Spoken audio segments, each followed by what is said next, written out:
Alright fellas, here we're back in Pokemon Masters, and today we're going to be taking a look at Special Costume Adaman and Ursaluna at 3 out of 5 6-star EX. Now this guy, obviously we went over his base kit in the 1 out of 5 showcase, so go watch that if you want to see him just at 1 out of 5 and whatnot. But obviously this now has expanded his grid, which has a lot of good tiles. To go into the stuff that is mostly going to be picked up, we've got ourselves Gritty 3, 30% DPS multiplier just for having a status condition. He obviously gives himself burn from his trainer move, very easy to activate and very good of a multiplier. Wounded Sync Up 9, giving him a Sync Nuke multiplier of 90% whenever his Sync Nuke hits the enemy at any interval of HP besides 100%, so you could be 99% HP and this would be fully activated, which is very strong. Haymaker for a 100% sync multiplier when your attack is maxed. He maxes his attack on the trainer move, also very self-sufficient. This gives him 280% in total multipliers if we count his status condition sync move 9 multiplier there, as well as critical strike 2 for an extra 20% for 300% multiplier. Obviously, you know, I have less than burn on now, but there are some instances where I have critical strike 2, right? Anyway, yeah, so those are some very good multipliers for sure.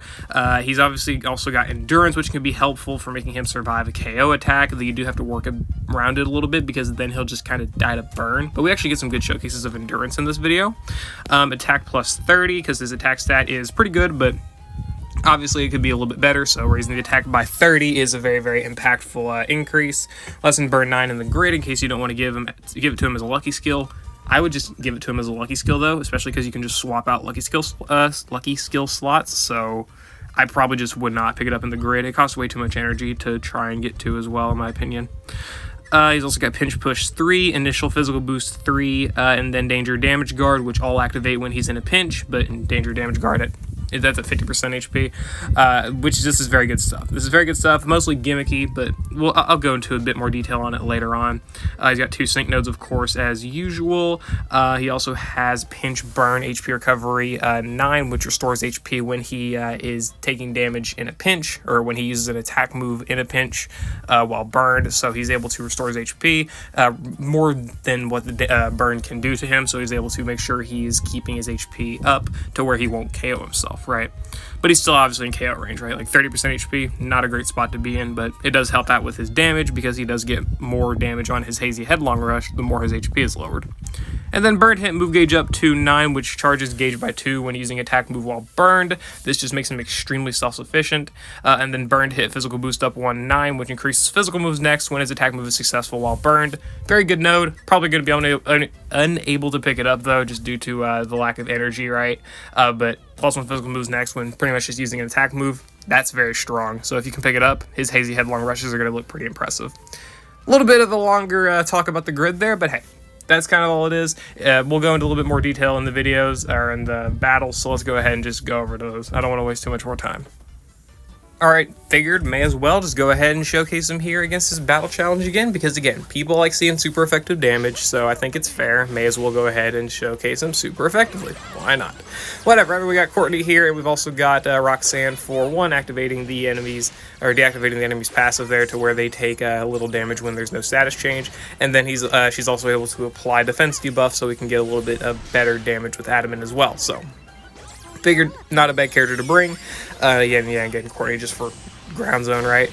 So that's a little strong. If I do say so myself, that's a pretty strong Hazy Headlong Rush, just for still being at like 80% HP for the most part on that attack. It's pretty good, right? Off type, about 5,000 damage on that side. That's still pretty good. And now let's look at the nuke. So we got ground zone, -2 defense, debuffs, about 50% health. That doesn't really matter too much besides wounded sync up, right? What is this hitting for? Probably pretty good damage, right? 38,000 damage on the middle and 11,000 on the sides. That's pretty strong. I will say that's pretty strong. Yeah, definitely a great ground striker, 100%. If you really just want a character that can obliterate on type, here you go. But he can do great stuff off type as well. Not sure about ultimate battles or whatever. That's not my forte. I only showcase an ultimate battle when I'm confident I can beat it. I don't know where to even begin if I were to use Adaman. But whatever, it doesn't really matter. That was the win there against his own battle challenge. That's a pretty effective showcase because they have like 30,000 health. It's a pretty good stage to showcase. Most stadium battles only have like 20,000 with strength and a little bit of HP. So it's pretty good. Either way, yeah, there you go. That was all the skill gear and whatnot as well. That was Adaman against his own battle challenge. Let's go ahead, hop into some off-type matches. Alright, here is Adaman with some more free-to-play partners in the form of Colress and Courtney. I figured may as well utilize Courtney again for the ground zone, and then we've got Colress here for defense debuff. So it's effectively a similar type of setup to the last match, because that was just defense debuffs and ground zone, but I figure for one, it's more free to play because Roxanne's a limited character, and obviously we're now off type, right, against the stadium battle, so it's a little bit different. It works, and also Colress is a relatively decent short-term tank, so it works out. Either way, we're not doing the craziest damage ever, but of course this is turn 1. There's no sync buffs. We're just getting ground zone now. How much are we hitting here? -4 defense debuffs, ground zone, 5,000 damage at pretty much 90% health. That's pretty good, right? Because again, Hazy Headlong Rush does get stronger the more HP, or the less HP that Adaman has, so that's quite good. Here is the 300% multiplier sync nuke from his lower end attack stat, but still, whatever.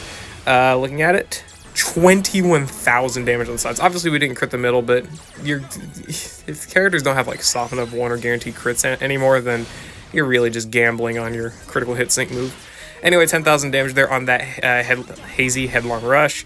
That is strong. Yeah, 10,000 damage for, what, half HP effectively? That's pretty strong, I will say. Then 12,000 damage. So there's definitely a lot of stonks to be gained from using a Headlong Rush there at lower methods of HP. So if you can find a way to like compensate for the damage he takes from being burned, then you can output a lot of really good damage from this guy. It's crazy. And there was the pinch HP recovery there at the very end. So yeah, that was nice.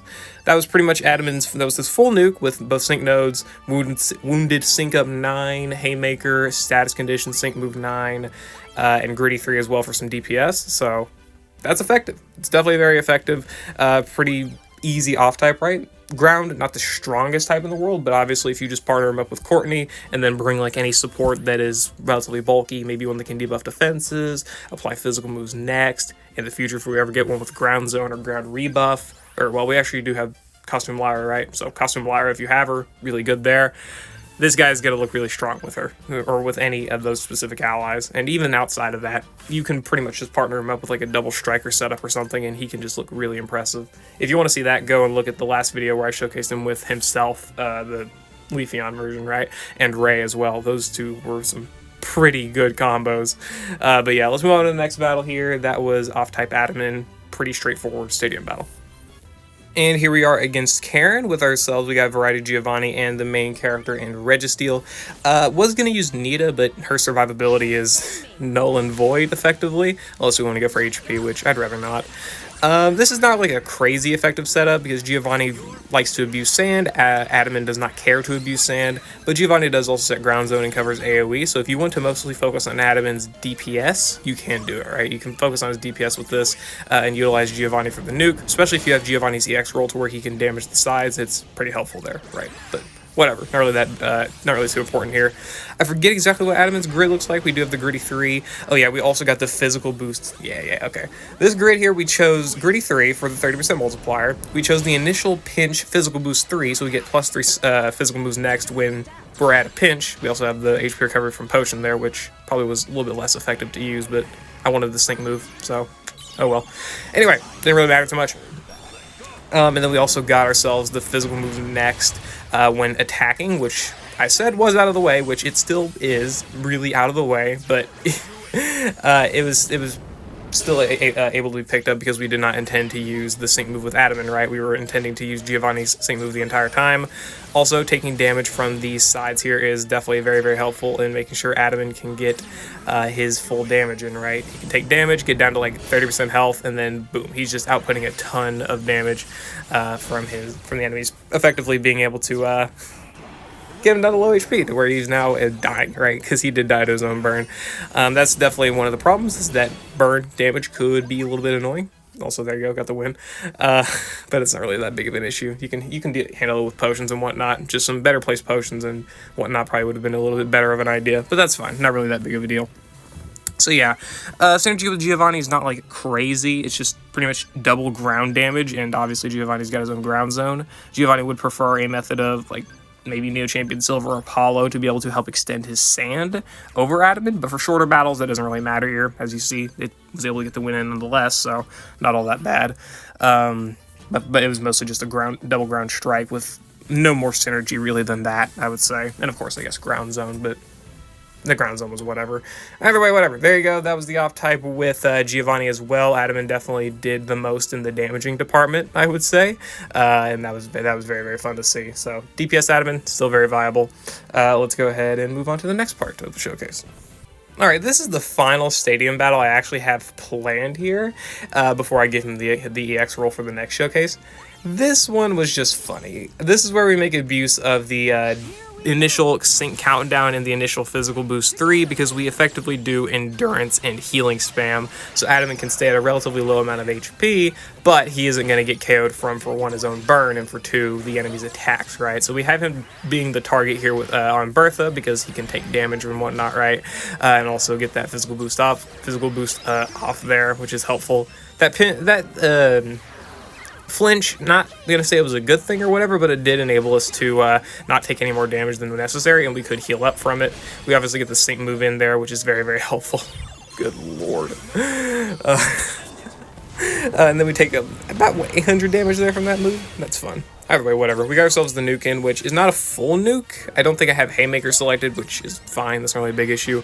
The big thing now is trying to effectively make Adaman not get KO'd before we can get to his next few moves, right? So the goal here is to debuff their attack and defense with Steven, and then buff physical moves next with Adaman. So now we've got, what, I think +9 physical moves next on Adaman. 19,000 damage when he was at effectively like 25% health or something. That's pretty strong, yeah.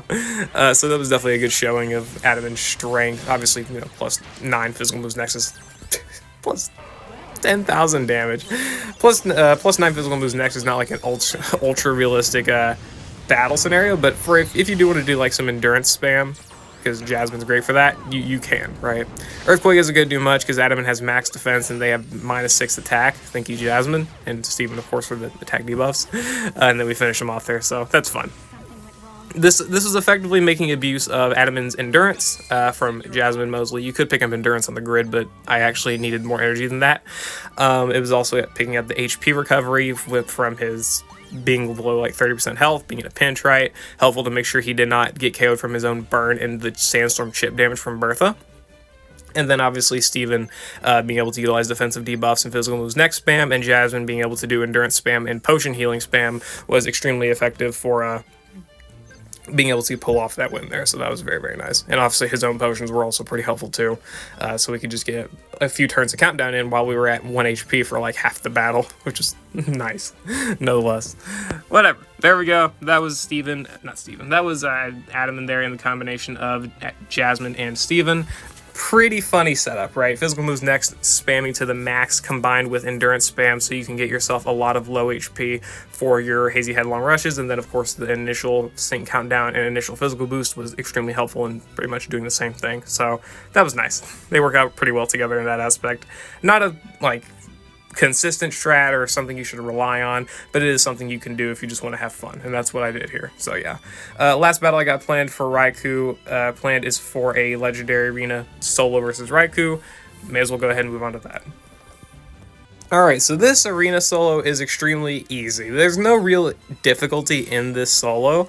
It's just knowing where to queue and what moves to use and whatnot. So, yeah, don't have to worry too much about quad queues or anything like that, I don't think anyway, because Adaman is actually pretty effective in being able to queue up his moves before bar changes because of his passes and whatnot.